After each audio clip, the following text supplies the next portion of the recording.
Hello again, and thanks for joining us on TVC Breakfast. Now to the next leg of our discussion today. The Independent National Electoral Commission has declared incumbent Governor DouyeDiri winner of the Bayelsa Governorship election, which took place on Saturday, November the 11th.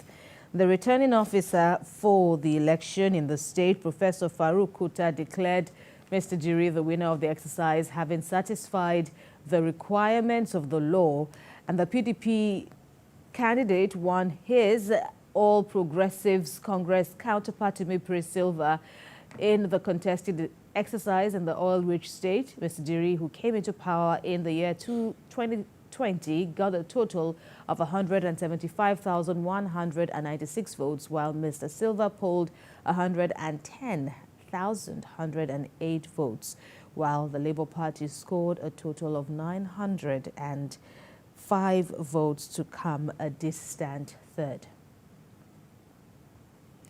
And joining us to discuss more on this is the Executive Director, Center for Social and Economic Rights, Nelson Ekujimi. We'll also be bringing in, during the course of this interview, via Zoom from Bayelsa, former Secretary General of the Joy Youth Council in Bayelsa State, Alfred Kemepado.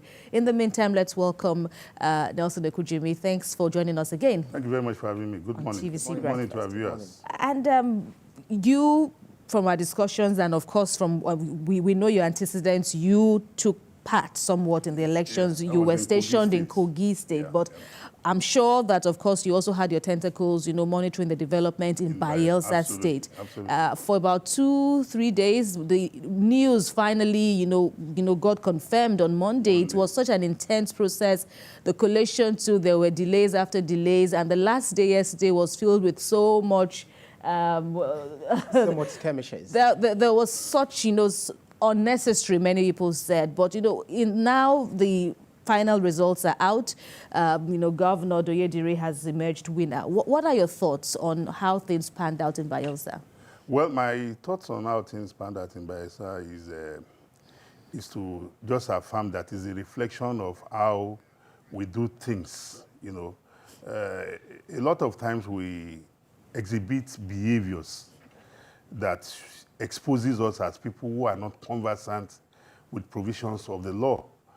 Because the law is very clear that when this process began, the judicial adjudication mechanism was also embedded in that process, such that if you have any grievances, if it cannot be resolved immediately, there are other channels open to you. We saw cases where there were protests in INEC Coalition Center. Those were absolutely unnecessary, because definitely that the provisions of the law is written in black and white. And if the electoral umpire fails in complying with that provisions, definitely whatever he or she has done, will amount to nullity before the law when you finally go to court. And we must not run away from the fact that the Bayelsa terrain is a very peculiar one. You talk about the riverine area. The challenges of moving men and materials to that environment that most of the time it's shut out from the public glare. We only get reports, and we're also aware that even some INEC personnel were kidnapped, and we've had fatalities even during some elections, but thank God we didn't have in this case with regards to logistics arrangements. So by and large, it has gone on successfully. Whoever believes he or she has been shortchanged, the doors of the court is open. But we must not forget that the doors of the court is only open to facts and evidence, not on emotions. I won everywhere. I won in some places. I won in most places. There's nothing like some places, everywhere, most places, all places in the law. There are specific places where elections take place or where collation takes place. So you must be able to identify. The Presidential Election Petition Court, as well as the Supreme Court, has made it very clear. It has enriched our democracy, except if we want to, delude ourselves. Right. That's right. We've got the former Secretary General, Joy Youth Council, Bayelsa, Alfred Kemepado, who is joining us via Zoom. Thank you so much for joining us. Prior to the election, or the elections, precisely in Bayelsa State, you shared some apprehension, some worries about what might transpire during this election. Could you talk to us how all these play out during the elections? Let me start by saying thanks to the media and the security.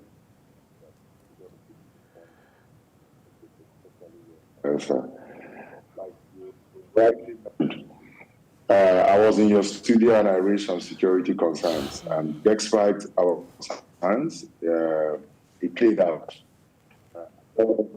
It's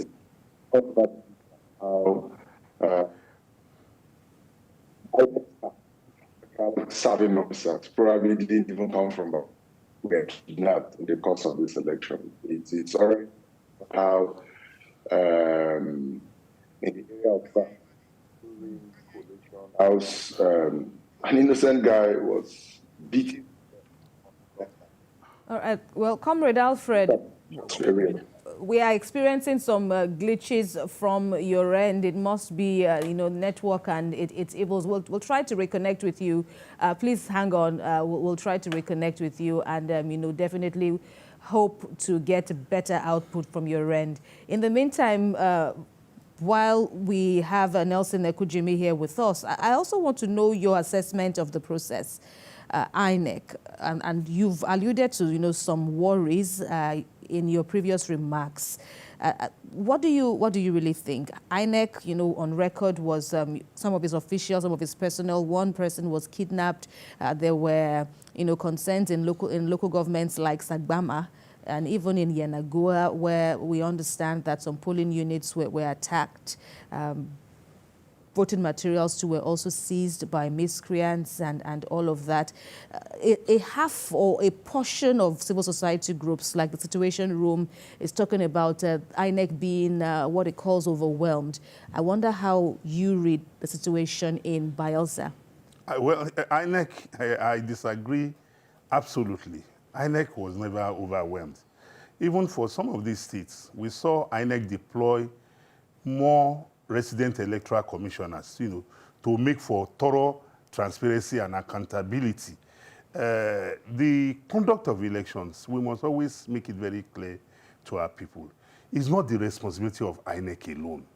It's the responsibility of all the stakeholders. Because, for example, if INEC comes to INEC responsibility is to conduct election. INEC responsibility is not to provide security. INEC responsibility is not to print ballot papers. We have seen in this same country where INEC will come to the polling station in some communities and the voters will say they are not voting on that day, that INEC should go back. And based on security concerns, INEC will have to retreat back into their offices. So if INEC has done the needful and INEC personnel are tagged, they are kidnapped, they are assaulted, how does it become a problem to how is INEC culpable for that?